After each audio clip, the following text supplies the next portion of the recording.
একজন ব্যক্তি তার বন্ধুকে এতটুকু বলেছিল যে আল্লাহ তোকে কোনোদিন মাফ করবে না, আল্লাহ তোকে কোনোদিন মাফ করবে না। এরকম কথা কিন্তু আমরা অনেকে বলে ফেলি।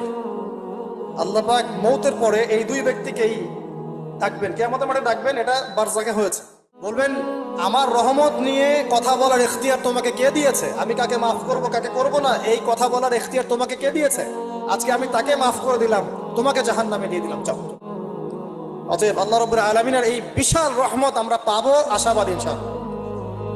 এই কারণে আমাদের প্রথম যে বিষয়টা ফোকাস করতে হবে, আল্লাহ রহমত পেতে হলে আমাদের অবশ্যই বস্তুবাদিতা ত্যাগ করতে হবে। আল্লাহ পাক দুনিয়া পছন্দ করেন না। দুনিয়ার মোহে যারা ডুবে থাকে আল্লাহ এদেরকে পছন্দ করেন। দুনিয়া প্রয়োজন, যতটুকু আমার দরকার আমি করব, যতটুকু প্রয়োজন নাই এই বিষয়টা আমি পেতেই হবে, চাই চাই আরো চাই। হ্যাঁ, দু হাতে চাপাও হাত পেতে নাও, ঋণ করে ঘি খাও, এইসব দর্শনের ধার ধারবো না আমরা ইনশাআল্লাহ।